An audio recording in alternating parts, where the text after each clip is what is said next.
Good morning. Welcome to Laurel Park. Naomi Tucker alongside Keith Fustel. Happy Spring Turf Festival Day. We're set for another splendid day of stakes action. Hope you're excited, Keith. It's a good day. It's a beautiful day. A little chill in the air. The wake us up. I know the horses are going to love the weather this afternoon. The birds are chirping. Good day for racing. We've got a late pick 5, all stakes. I love it. So good card on tap. Yeah, look at that. We're actually going to kick off the stakes action with the King T Leatherbury Stakes. What a race that is. Really looking forward to it. We've got 3 stakes races on turf, 2 on the main track. The Prima Netta, the Native Dancer, Henry S. Clark, and the Dahlia Stakes as well. $500,000 in purses. Grab a cup of coffee, grab some of your friends. Come on over to Laurel Park for this beautiful day full of high-end action. And look, let's have a look at the current track conditions. We're on a fast main track and the turf is looking good and firm. Absolutely. Look at that turf course, green as can be. I love it. Made leaps and bounds and strides lately. This turf course looks really good. Back on it after last week's racing. Main track playing fair for the most part. We've got a fast main track, so yeah, looking forward to this card. 3 of the 5, right?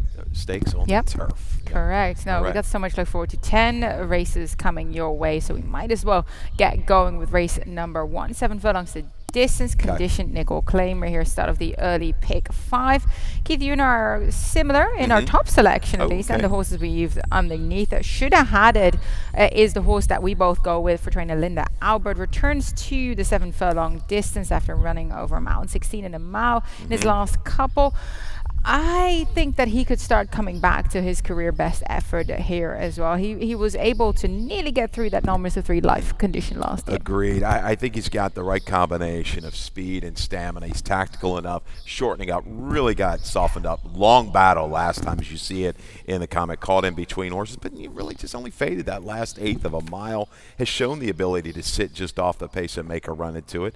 Yeah, there's some speed. The one I think will go maybe 7+7 with some speed. I think he gets great position at this little turn back to 7/8 to stalk and bounce. Maybe get the jump on Cam Pendleton, who's going to draw a lot of play off of that big number improvement last time out at a good price. Yeah, I used Cam Pendleton in the exacta because he got through his nominated 2 lifetime condition with that comfortable 2-length win. Returns to the 7 furlongs.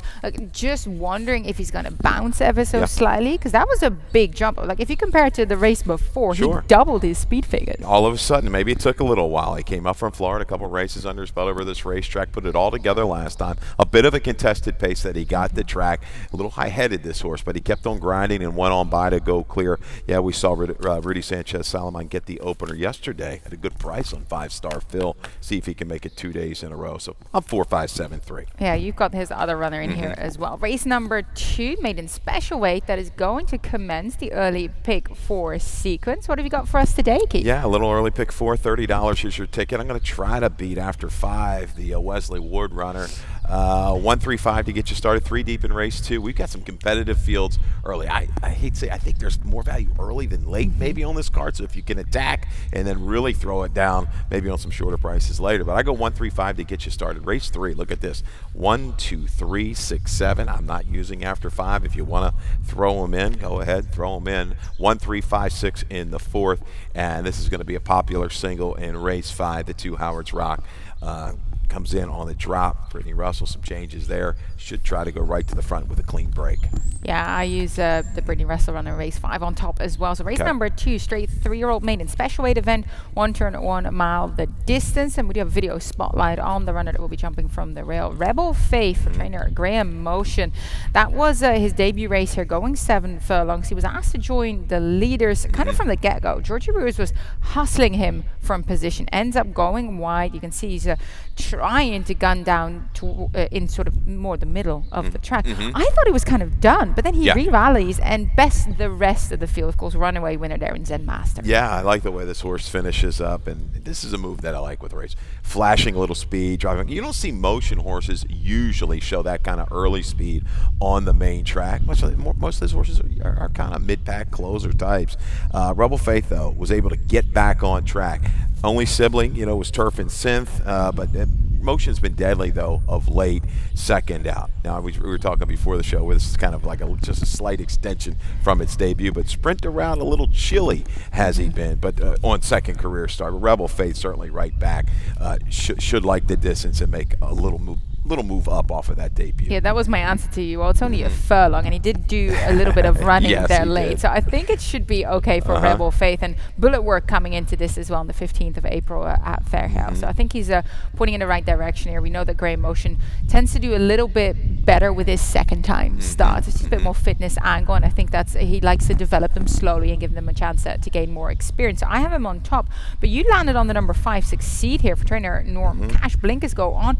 Quick 8-day turnaround after making the pace and kind of drifting out late, but he did come back then to challenge Icy Minister, who got the win. Norman Cash, like Maris Array, they're not scared to run their horses right back, and he's been hitting at an okay clip like that. A little chillier over this racetrack, but Succeed. Maybe a little bit of focus. Horse drifted a little bit last time. It was a bit softer group. Yeah. Got back on his game the last eighth of a mile. Made a good late surge to almost come back and get Icy Minister. So, yeah, it's a little bit of a reach. I think he's a value user in here. He's sharp. He's positioned, with tactical speed. I don't know if he's quite as quick as Stacks of Silver, but that stamina's there, the build-up's there. I think he brings back another effort. But interesting to see how Rebel Faith is going to go ahead and move out to this mile distance. Yeah, I used the Rudy Rodriguez runner in my exacta, write it on the ice. Rudy has done well with his shippers over the years. 18% winners, 18 from 100 runners, 55% of them hit the board. And look, in his last race, a bit of a running style reversal for this individual. He showed speed against those maiden special weight 77 grand types at Aqueduct. Now looking for a better spot. And if you look at what came out of that race, the Victor Rational Choice backed up that win with a lovely win at a Keeneland allowance race 86 buyer as well. So it seems like he was facing the right kind in New York. Yeah, you're kind of looking at Byers here. You're looking at right it on the ice, aren't you? He looks like the horse moving in the right direction. Much better field that he comes out of. I mean, Rational Choice you talked about. Yeah, that second place finisher came back to run a 76 next time out. Quality animals gets a little bit of relief here for Rudy Rod, as you talked about. He's brought maidens down here year in, year out and done well. Yeah, he has indeed. Race number 3 is the first level allowance. Our first race on the turf today. 5.5 furlongs, the sprinting distance on the grass. And Keith, you landed on a horse that I in the end did not end up using. Prince Pair here for trainer Michael Merrim. Comes in here after a winter break. We do see that. It's a bit of a theme today with a lot of the turf runners, but on the go back he's posted figures that make him competitive. For me, it's just a bit more like perhaps he will need a race, so that's why I ended up leaving him off. Yeah, the turf season comes back. That's the one thing with me. I never really worry about layoffs. It's just something that's never really kind of, factored in on turf. Then I've seen horses come back, they kind of do what they got to do, and they get on that grass, and they do their thing, and they come back and run big races. Prince Pear is a horse I've kind of always liked. I like the way he's tactical. He can make a sharp run. He can handle a little bit of traffic. He's got Santana today, maybe a little bit of a tell. Kind of got a guy that's done well over the turf year in and year out here. So sneaky. He's got some flow to run into. There's going to be plenty of speed signed on for race number 3. I think he'll sit behind under some cover, save some ground, and make a run at a price. I mean, you'd expect there to be some pace. It's 5.5 furlongs, right? Know, we're not going to wait around here on the turf. Contested pace is what I see in here, and I think he's going to be there. Hard to be humble. Certainly going to be thrown right into the mix right off the bat. Yeah, I think my top selection is perhaps one of the horses that's going to try and get to the front. He's done so in the past. He broke his maiden, taking them gate to wire. Look, a lot of runners, like I said, are coming off that break. This runner actually has a couple of turf events under his belt, and it seems like he's a new horse on the turf now, so I like him to continue progressing. Oh yeah, the McLean's music, we know they can run on anything. Excuse, last time out, you see that lost iron at the break and kept going. 5.5. The longer stretch is probably going to help him as well. So tops the chart. I don't think he'll be quite as big as what he was down in Florida, that 21-25 to 1. He'll be somewhere in that 5 or 6 to 1 spot against this field. Outside after 5 is going to draw. We don't have. Neither of us used the morning line favorite coming in for Wesley Ward. Interesting. I had him underneath, and I ended up switching him out for Holiday House, the Godolphin homebred who broke his maiden on the grass. Grandam, Miss Coronado, grade 2 victors. Just a slight little interest there for Michael Sidham first gelding. So I ended up switching him over from the Wesley Ward runner. Look, he just kind of, he has to do it for me still here a little bit after 5, as well as coming in here after a break, not the greatest last race before, having that break. I'm taking a wait-and-see approach. Perhaps he'll take all the money and look terrific in the paddock, then I will change my mind. Well, no, but I mean, that's the one thing from a betting standpoint, and me doing the line, you see Wesley Ward, you see trainers like that, they attract money. They're going to get the national money is going to come in. But I do think he's definitely vulnerable from that outside post. He's been beaten over this turf course before. So, yeah, let me go elsewhere for a shot. Even one real quick, Magic Mule is a horse that I've always liked as well. He's competitive in these sprints. He's going to try the turf. Yeah, he's 5. First time on the grass, but you go back, there is some family there. I've got, obviously you've got Lynch on board who knows the horse and is a good turf rider. Second Dan was 5 for 19 in graded stakes place on the turf.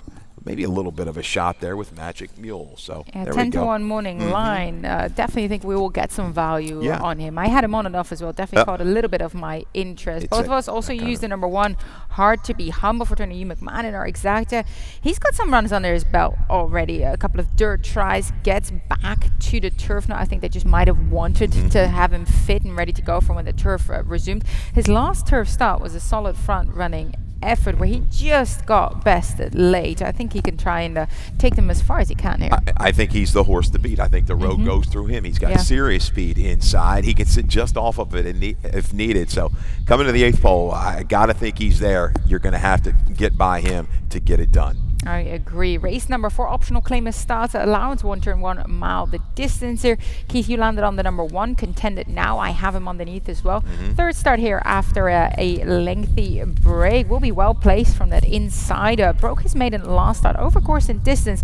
The only difference is he's going to get a fast track today, and his last 2 races have been on a track with moisture in the ground, which does translate in my books a little bit better from having been campaigned on the turf before. So I do wonder if the fast track is going to help him. I guess we'll find out today how it take to it. We're going to find out. He's going to have to move up a little bit numbers-wise, but he reminds me a little bit of What Does It Take, the other Kieran horse off the claim. Maybe he's not quite as good because What Does It Take is really flourishing right now for Kieran, but when you've got Tate, who's burned money, you got to go elsewhere from a betting standpoint. It's Contended now or BB Bad for me, maybe even a microstart. We'll see.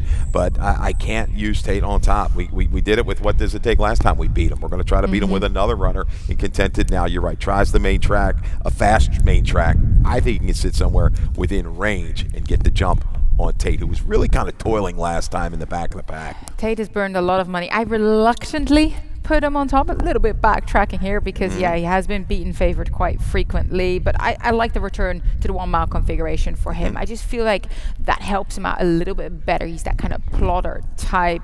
How about the number 6 BB Bat that both you and I use underneath as well? Comes in here from Parks for trainer Jamie Ness. We know that that's a strategy that's paying dividends for the Ness stable, has been on a sharp improve and only just lost after rallying from near last in his last occasion. Absolutely. It's again the that little flattening at 7/8 gets me a little bit worried, but if you do comparatively times at the distance, he and Tate on that same Parks racetrack, he works in here. I think we'll grind it out. We know Ness when he stretches them out, he's got hits at a very, very big rate. And don't leave out Microstar. Barbosa, you got your Barbosa getting in, blinkers going on. Really, the only speed he's got to contend with is pit stop, man. He may get brave, maybe somewhere mid-turn if he can separate from this field. Yeah, fun race there coming up in race 4. Race number 5 maiden claiming 16 to 12,500, 5.5 furlongs sprinting distance. Your single is in here, Keith. The number 2, Howard's Rock for Brittany Russell. Lots of changes. Blinkers go on. First time as a gelding. It was part of a ferocious pace and speed duel early, going 7 furlongs. That was against a tick higher level foes as well. Now a gelding should be able to dominate from the inside. If he breaks cleanly, it's going to be all systems go to let's go to the front. First time gelding blinker is on. This horse is bred to be fast. Now a little trickier. Bought for 70. They tried to get an easy spot there in that waiver, using the waiver 25, and it just seems things haven't panned out yet. The drop, being aggressive, this horse should get it done today on the front end. Yeah, you use Chauffeur underneath. This is going to be his 23rd career start. Look, I love using him for second and third because he's poised to grab some of the money again. I just don't see him actually getting the win here. I don't. I mean, I think Howard's Rock is going to be a short price and gets it done. But you got to look for somebody that can maybe sit behind the chasers, because you're going to have a couple horses just give feudal chase to Howard's Rock. He's the one one that, we've seen Arojo before. He can sit, rate a horse, and get him to finish, just like he didn't. Doon didn't run terrible last time out on a jump. So I thought, that race was was very encouraging. Sealed track, gets back to a fast track. Let's see what he can do. Yeah, and of course, race number 5 does kick off the Rainbow Pick 6 sequence. You go to laurelpark.com. Callie Francois created a ticket for that as well. We'll take a quick interlude. We'll be right back.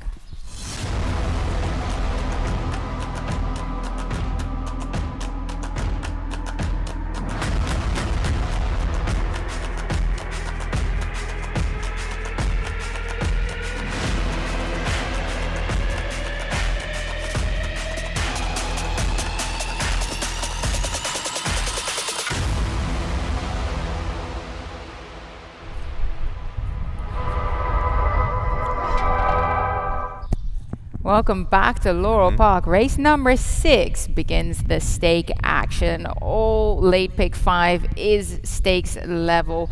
Race number 6, King T Leatherbury Stakes, 5.5 furlongs, the distance on the grass. What a great competitive race we're set for. Let's have a look at our video spotlight first. So that's a horse that I have on top. What a cool horse, making his return after a bit of a lengthy layoff, 392 days. That is his second to last race. That's the Grade 2 Joe Hernandez Stakes, 6.5 furlongs at Santa Anita. He ran into an already Grade 2 winner in Hembry. He was sitting behind that leader, accelerates late. You can see him there on the outside, accelerating.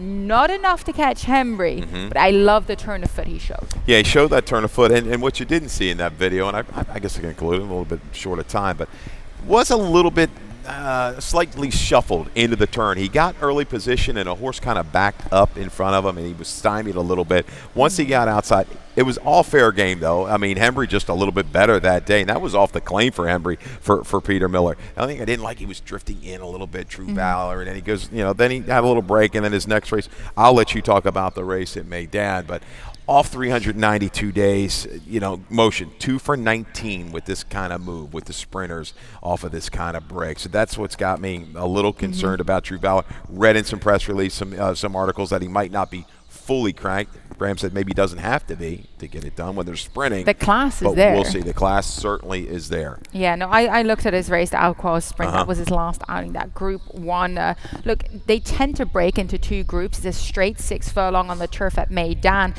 The group near side towards the grandstand tends to be the group that produces the winner. Ground is just a little bit faster there because the other turf races stick to the inner rail. Unfortunately for True Valor, Sergio Rosario not agreed with your position here. He was on the other side. So he ended up running second in his group, 6th overall in the race, only beaten by 2 1/4 lengths, but really gave himself a good account there that late. That was after 12 weeks of a break. Look, he's sporadically campaigned. He is a little bit of an older horse. So yes, the question mark is he going to be fit for this? Has run well after similarly-ish layoffs, so 238-day layoff in 2019, came back with a win in the Grade 2 City of Hope Mile at Santa Anita Park. So he is capable, but this is the longest layoff he's ever had. So I'm just very excited to see him. I think based on his back class alone, he could get it done.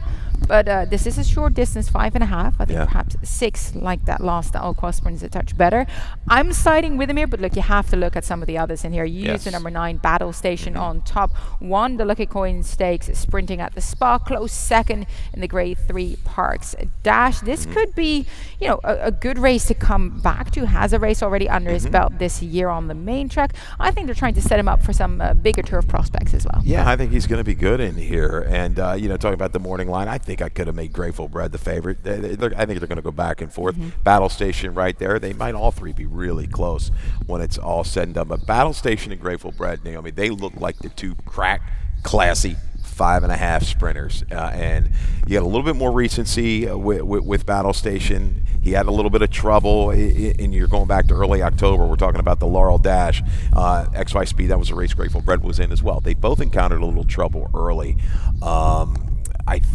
I think Battle Station had a little bit better trip when it was all said and done. He was able to kind of relax and get out in the clear and go. Where a horse like Grateful Bread, who was wants to be a little bit more forward, he was taken off of his game early and just couldn't recover. So, but those 2 are this is their edge at the 5.5 distance. I think over a horse like True Valor, Grateful Bred's I think got to go from the inside, and then as they enter the turn, avoid getting any kind of trouble. He's going to have to spy some speed because Valued Notion is quick. Can the Queen, Fair Catch, they all kind of want to be forward from this outside. Got to be careful that they just don't come down on him and force him into a jackpot into that turn. If he comes away cleanly, I think both horses, Grateful Bred, Battle Station, will be running from the 8th pole home very close to each other. Yeah, those seem to be the top three. I did get the chance to catch up with trainer Ricky Silliman to talk about American Dioro. 10-1 shot in this deep field. We took him to Tampa, freshened him up a little bit. Ran him one time and he won the allowance race. 2 days later he was on the farm for 6 weeks and back in the training again. Very fresh, very maturing, and that was the whole idea, turn him out, let him mature, because he's a nervous horse and just needed to grow, and he's come back working super. He broke his maiden going 5/8 to Pimlico, that's a tough feat for a distance horse. And Danny's been on him a bunch of times, and he suggested run 5.5. He thinks he'll do better at 5.5. I'm not crazy about the one post, but you always have traffic problems on the turf races. He's a little bit of a nervous horse, so standing in the gate bothers me more than anything. But I think he'll lay about 8 or 9 lengths off of it, and hopefully make a big run. Mouth-watering renewal of the King T Leatherby there, race number 6. Let's move on to number 7, the Premonetta Stakes, 6 furlongs the distance for fillies and mares 3-year-old and up, and might as well just key you in on perhaps a bit of a rematch between Princess Cocochin as well as Kayla Soares. Of course, I've got the late pick 4 as well. I use both of them. I have to. Tough to separate them. And also throw in the Maryland champion juvenile and 3-year-old filly Street Loot. Race number 8, I go too deep using the 3 and the 6. Nearly keyed just around the number 6 there in a hurry. Ended up throwing it out of search for trainer Brittany Russell. It is her circuit after all. Race number 9, single on Forewarned. He's a multiple stakes winner, tenacious in the John B. Campbell, trying to get to Caleria, and then came back with a win in the Excelsior Stake. This horse is doing incredibly well. Race number 10, the finale here, the Henry Clark Stakes, 1 mile on the turf, 1,467 for me. For a nice cheap $12 flat late pick 4 ticket that does start here in the Premonetta race number 7. So yeah, let's have a look at the last time that Princess Cocochin as well as Kayla Soares banged head. Now, I think the key here is the distance. 5.5 furlongs. Princess Cocochin is very, very fast. You can see her there joined with Don't Let Sweet Fool You. Kayla Soares looked a bit outpaced, but she did come with a rally. Just not enough to get to Princess Cocochin, but we're going to go half a furlong further here today. Yeah, and maybe that's the difference. Princess Cocochin had to work a little bit, dealing with a horse to the inside. Don't let before you. Very quick. She did it, though, under confident handling. She digs in late to hold off Kayla Soares. I still give a little edge here to Princess Cocochin this afternoon. Take nothing away. Kayla Soares has done great and been really, really improving off the claim, has shown to like Laurel, has shown the ability to handle a little adversity too in some of these races. Good horse race here, shorter field. I like Cinnabunny. Cinnabunny's we're going to wait for another day on the 5, so 4-7 for me here in the Premonetta. Yeah, I turn around and you have to give some credit to the Maryland juvenile 3-year-old champion filly Street Loot coming here. Will she continue to progress as a 4-year-old? Of course, won 4 stakes wins last year. I like that she's cutting back to her, I think, a bit more of her optimal distance at 6 furlongs. Absolutely, 3 for 5 at the distance, a little freshening. You look at those workouts, she is burning it up in the race on the racetrack.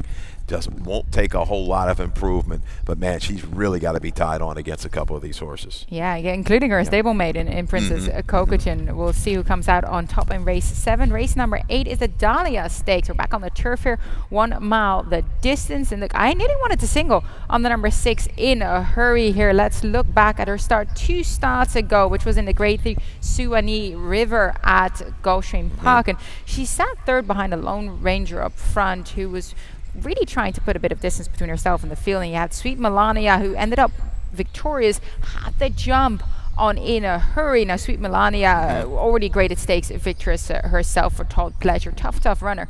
but in a hurry, comes with a good try there late. Oh, she does, and she sat in good position. She's just, all of a sudden, Naomi, in the last few months, you're going back to, summer of 21, and just all of a sudden, she's turned into a different type of mare. She's running against the real heavy heads. A little bit of a relief today. Look at that finish. Closes up, only beaten about a length in there. Came back, Regal Glory, grade 1 stakes type horse. Chad Brown, Shifty. Just really, really good horses. And look, you've got this. This has been year in and year out at Laurel. This combination, Boyce and McGahee. But McGahee on the turf, it's 5 for 15, 33%, 9 for 15 in the money. ROI 356. It doesn't matter. Allowance, maiden stakes. They're going to be there.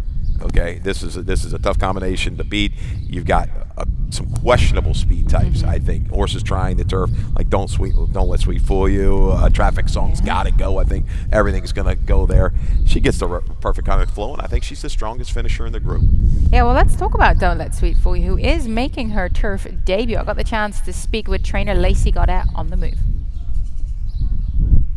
Yeah, so it's kind of the only race that really fits her. The sprint race is the same day, but there's 3 fillies in there that she hasn't been able to beat in the past. So we figured it's the beginning of the turf season. We might as well find out now whether she likes it.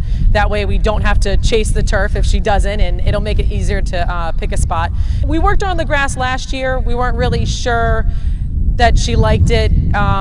I think that the biggest thing is going to be probably showing her speed and letting her try and be close to the pace that she hasn't really been able to get to with Princess Kokachin and horses like that. She didn't really like the racetrack at Parks, broke slow, didn't handle the racetrack, so she hasn't had a fair chance. So she's in an outside post position. If somebody wants to have speed on the inside of her, I think we'll still stick with the plan and not letting her go completely, gun out of there. And if she sits off of it, I think that maybe she'll be on the outside and at least be able to press the pace. I think she's a little bit helped by the fact that Adelaide Miss isn't in here, who also was going to be very, very fast on her inside. So don't let Sweet fool you. Might just try and run them off their feet early. But let's talk a little bit about Out of Sorts. I saw you have her in your exacta as well. Brittany Russell, of course, this is her circuit. She said she's excited of getting Out of Sorts back on her home turf. Perhaps didn't enjoy fairgrounds as much, wasn't able to show her best self. In the past, we know she won the Christina Stakes at Delaware, and she's posted some higher figures that make her very interesting there. I've been eating too many beignets down there, That must have been it. Yeah, the diet went off the diet when you go down to New Orleans, no doubt about it. And she's back home. And I think she's going to like that. Back in the barn, back with Brittany. Yeah, she's proven she's got that punch that I love, that kind of middle move, and she can sustain it from there. So Out of Sorts, Toledo goes here. The other one was scratched. So I think this is a horse that definitely can complete the exacta. I agree with you there. Let's move on to the race number 9, the Native Dancer Stakes. We're back on the main track, mile and an eighth. The distance there. Look, we're all looking to forewarn multiple stakes winner already. Let's look back at the John B. Campbell try against a red-hot Galleri who ran a career best that day. Tenacious bit trying to get Galerio, who you can see there, the number 4, who's in front. Looked like he was about to get him, but ends up just losing out by the smallest of margins. Brutal beat for the chart caller right here. I can tell you that, Naomi. We got to show these. These are painful to watch a second, but I love the run, and it's reading some stuff, some quotes from the trainer, from Uriah St. Louis. Everything hinges on Dexter Haddock, what he's been able to kind of do with this horse. He's figured him out. He's keeping him interested. He's riding him along, keeping him into the race, and the horse is responding to that kind of ride. And I think he can stay within range here at a mile and an eighth. He proves he likes the racetrack.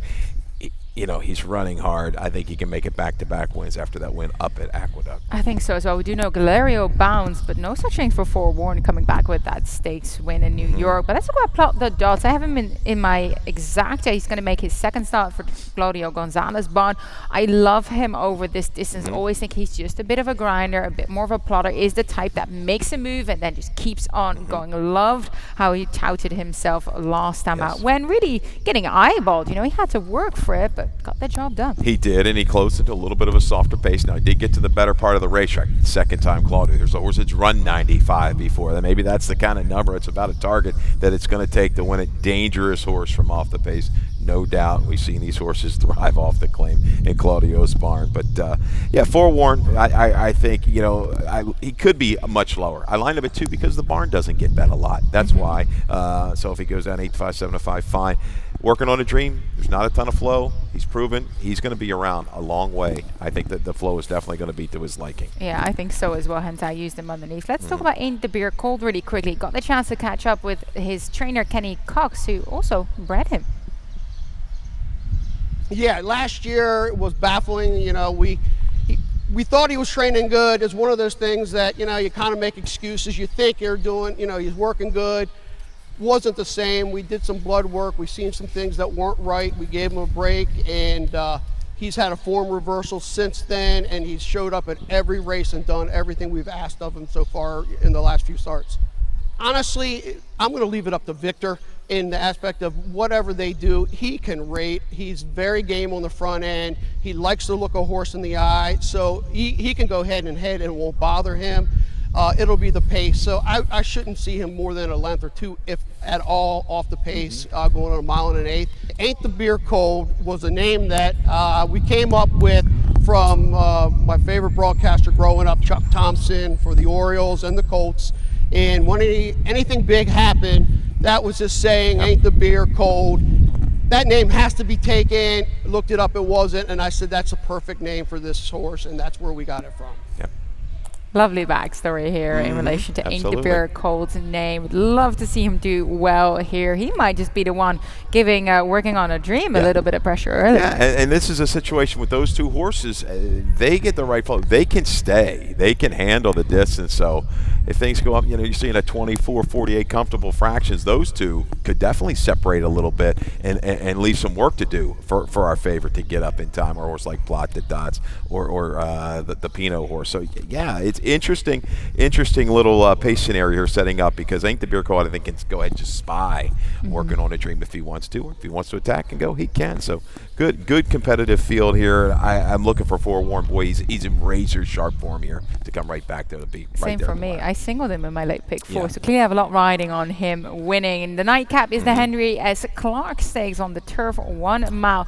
Seems to be a 2-horse race here. Field Pass, multiple graded stakes winner, will be returning to action here as well after a brief sojourn for trainer Mike Maker. That's him at Pimlico, where he was able to get the win in the Baltimore-Washington International Turf Cup Grade Series. And look for the gray on the inside of Ramsey's Solution. What a gutsy performance there. Yeah, another brutal beat, but yeah, it's just skimming the rail, getting through. Yeah, I was mad at my rider for letting him get through along the inside and gets it done. Yeah, Field Pass, another one. A little bit of relief today, but we've got a horse like Shea Pierre coming in, who's 4 for 4. Liked his run at Tampa. I think we got a video of that one, right? We do Coming as up. well. Let's have a look at Shea Pierre's run at Yeah, Tampa. we'll watch that. But this is good. Talking about the 10th, the Henry S. Clark, going to be an interesting race because you've got some dirt horses that have nothing to speed. They may just run off and try to hide. So the jock's got to time the run perfectly. But look at this run stretching out here for Shea Pierre, for Delacour. First Lasix off of a break, and measures the lone speed and is able to kind of grind him down. That horse came back to run a 94 in a state bred stake down in Florida. Pretty good horse, this horse, to the inside, a Dream Chorus. So can Shea Pierre make it 5 for 5? He just might, but I think we got a great race between these 2 from the quarter pole home. I agree. I think the question mark is Field Pass going to get back to some of his top class races? I Shea think so. Pierre, the fast, improving, unexposed sort here in the nightcap. Yet another sumptuous day of racing coming your way. Please do join us at Laurel Park. That will do it for us this morning. I'll be back in the afternoon, joined by Tim Tulloch and Callie Francois. And of course, our caller, Dave Rodman, will update you on some of the changes for today. You got it. Good luck.